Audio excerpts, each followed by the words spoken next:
Bonjour les amis, j'espère que vous allez bien. Bienvenue pour cette guidance pour la première pleine lune de 2022. D'ailleurs, j'en profite pour vous envoyer tous mes vœux pour cette nouvelle année. Je vous souhaite surtout d'être... ce que je ressens pour vous et ce qui pourra être utile, c'est d'être détaché le plus possible des événements extérieurs, que les personnes et les événements n'ont aucun pouvoir sur vous et pour que vous puissiez tous être toujours alignés avec ce qui compte vraiment à vos yeux. Voilà. Sinon, pour cette pleine lune, donc le 18 janvier 2022 à 0h51, nous aurons une pleine lune dans le signe des cancers. J'ai utilisé pour les énergies principales l'oracle des chakras et nous avons le chakra de la gorge. Donc là, pour moi, il y a vraiment la notion de communication. Je ressens que cette pleine lune, qui est en plus dans le signe des cancers, qui est un signe quand même assez sensible, déjà il y aura peut-être des communications, des réceptions de messages peut-être du monde subtil ou de perception. Il y aura peut-être aussi beaucoup de ressentis qu'on vous invite à exprimer, mais de manière juste. C'est-à-dire plus avec le cœur, pas forcément dans l'agressivité. Et peut-être qu'aussi, ce que je ressens durant cette pleine lune, ça va attiser peut-être pas mal de communication, parce que pas mal auront des ressentis, pas mal seront peut-être bousculés dans leur émotionnel. Donc aussi, essayons de rester... voilà, s'il y a des communications qui sont peut-être pas très à droite, on va dire ça comme ça, parce que l'émotionnel, la sensibilité, tout ça, a un petit peu voilé tout ça. Essayons de prendre les choses avec détachement, de savoir appliquer, je dirais, à la lettre le deuxième accord toltèque, ne pas prendre les choses à titre personnel, avoir une certaine forme de compassion en comprenant que la personne en face, même si elle s'exprime mal, c'est le mieux qu'elle puisse faire compte tenu de son état émotionnel. Voilà, des choses comme ça.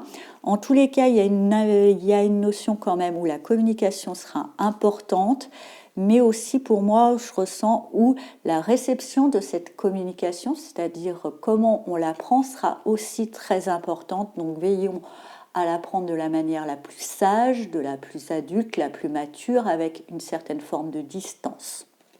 Ce que j'entends.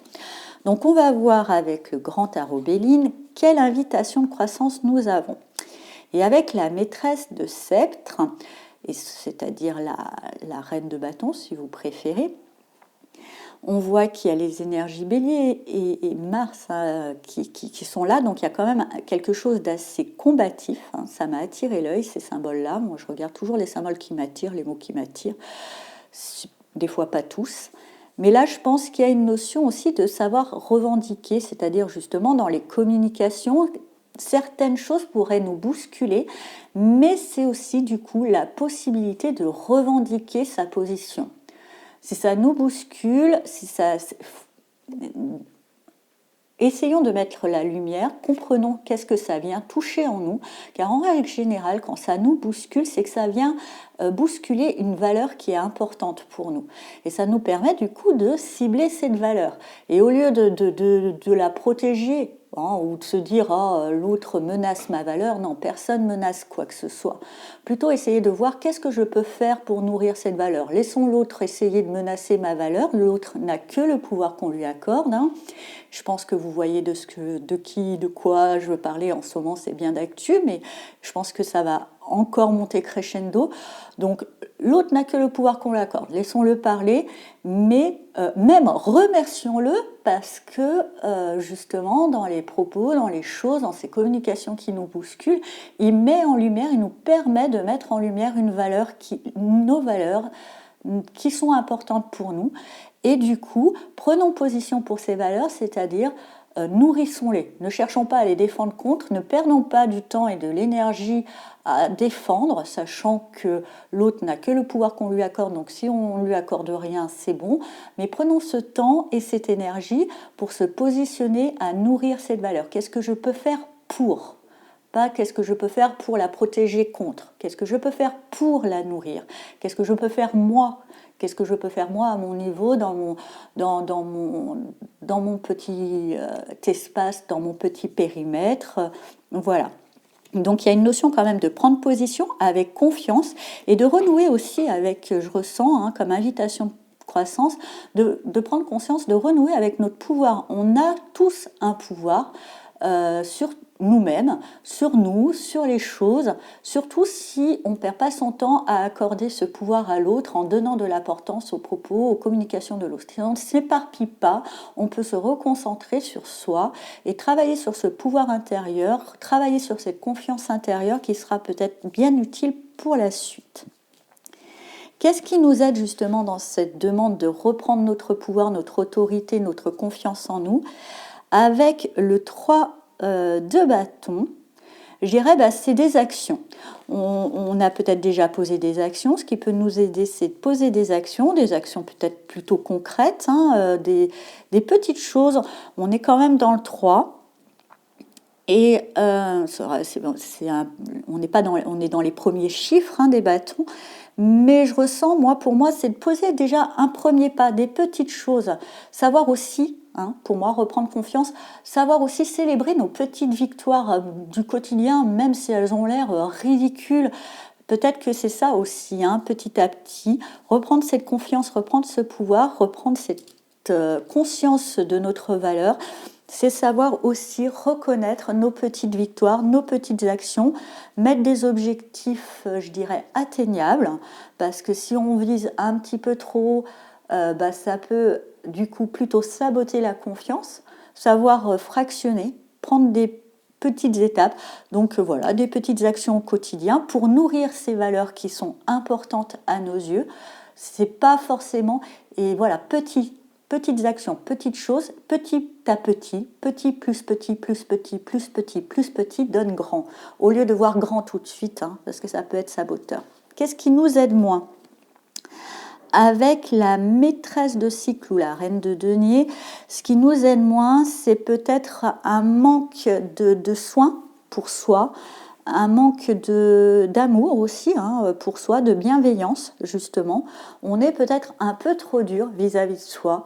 On a beaucoup plus souvent de tolérance et de compassion et de compréhension pour l'extérieur, alors qu'on en a peu pour soi. Il est peut-être temps de revenir à soi, d'être dans une attitude plus bienveillante avec son corps, avec son bien-être personnel, et aussi ce qui nous aide moins, c'est peut-être d'être, voilà, pour être là, je dirais, comment vous expliquer? Moi, on me montre le petit cercle, de rester dans sa petite tribu, de ne pas chercher à avoir une échelle trop grande, rester dans son petit monde, dans son petit périmètre, et soigner ce petit-là, ce petit périmètre. Et ce qui nous aide moins, c'est des fois de voir les choses à une échelle trop grande. Et du coup, on ne peut pas, là, vous voyez, si on se dit j'ai envie de prendre soin du monde entier, ça fait quelque chose de compliqué. Mais on se dit j'ai envie de prendre soin de ma maison, là déjà, c'est déjà bien, c'est déjà bien. Et si tout le monde, d'ailleurs, tout le monde prend soin de sa maison, en fait, on prend soin du monde entier, chacun. Voilà, tous en collaboration. Donc, ce qui nous aide moins, c'est de voir les choses peut-être à échelle trop grande, parce que d'un coup, c'est inaccessible, et de manquer de bienveillance pour soi-même. Et justement, là aussi, c'est pareil, parce qu'on a trop élargi le cercle, on a trop regardé vers l'extérieur. Rétrécissons notre champ d'action, de bienveillance à nous-mêmes, à nos proches les plus proches. Revenons à quelque chose de plus proximal. Ça sera forcément mieux fait, et donnons ce droit aussi à autrui. Chacun fait dans son petit jardin, ce qui fait qu'après on aura un monde plus serein. Pour arriver à l'as, au 1 de glaive, à l'as d'épée, pour arriver justement à une intelligence, à une vision éclairée, à une vision juste, à des bonnes idées pour moi, une forme d'innovation inspirée. Et puis je vois là, justement, réalisons malgré les obstacles. pour arriver à cette résilience, malgré et un détachement. L'épée coupe aussi, coupe les liens, coupe tous les obstacles, coupe les liens, coupe cette notion de pouvoir que peuvent avoir les autres. Et permet une certaine détachement, car finalement, la vraie liberté, la vraie réalisation, c'est pas de pouvoir faire telle ou telle chose, c'est quand tout ce qui autour de nous n'a plus d'emprise, n'a plus d'attache, on reste aligné avec ce qui compte vraiment pour nous, et justement, revenir à soi, reprendre cette confiance, reprendre ce pouvoir, garder un périmètre un peu plus restreint, revenir à nous-mêmes pour bienveillance pour soi-même, pour couper avec toute emprise qui pourrait nous éloigner de nos valeurs profondes. Voilà. Et qui est respectable pour chacun ses valeurs aussi. Alors, comme je sentais bien que ça aurait été une pleine lune un petit peu bousculante, je pense qu'elle sera bousculante, mais c'est bien aussi. Vous voyez toujours dans l'épreuve, dans le bousculement, une opportunité de mettre en lumière ce qui est important pour soi, c'est une opportunité de mieux se connaître, c'est une opportunité de prendre position, c'est une opportunité de s'aimer encore un peu plus, car finalement c'est là le vrai nœud de la guerre, c'est de savoir s'aimer soi-même et se respecter soi-même. Et du coup, voilà, ne soyons pas tristes et remercions toutes les personnes qui nous dérangent, toutes les personnes qui nous bousculent, car elles ont un rôle de révélation important sur nous-mêmes. Alors, comme je pensais justement, je vous disais que ça allait être un petit peu bousculant, je voulais adoucir un petit peu la sauce en utilisant en carte message l'oracle pour vivre la sagesse Ho'oponopono au quotidien, parce que Ho'oponopono c'est tout doux, ça radoucit tout ça, et on va voir le message Ho'oponopono qui nous accompagne pendant cette lunaison. Et bien ça tombe bien, le pardon permet de vivre dans la paix.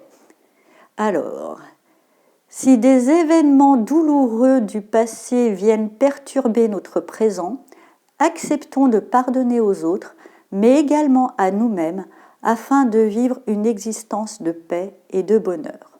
Et même si des événements, je ne dirais pas forcément du passé, des événements, viennent viennent nous perturber, comme je vous disais, pardonnons. Et pardonnons, ça ne veut pas dire cautionner. Pardonnons, ça veut dire ne pas nourrir de rancune, ne pas en vouloir à l'autre. Et quand j'étais à Vipassana, il y avait une phrase qui m'aidait beaucoup, qui a été transmise par Sen Goenka, qui je trouve aide beaucoup dans le pardon. C'est quand quelqu'un est bousculant, en fait c'est quelqu'un qui est inconscient et se rend pas compte que déjà dans l'histoire finalement pour son karma c'est à lui qui fait le plus de mal. Il se rend pas compte, des fois il est dans son illusion, dans son obstination aveugle et de dire dans sa tête ou à haute voix, comme vous pouvez, mais plutôt dans sa tête parce qu'on n'est pas là pour alimenter après un conflit, on ne va pas s'envoyer des balles les uns les autres pendant on s'en sortira plus, mais de se dire le pauvre, il ne se rend pas compte, il est ignorant, ça aide pas mal justement. Voilà les amis, j'espère que cette guidance vous a parlé, je vous souhaite une très belle pleine lune et je vous dis à bientôt. Au revoir.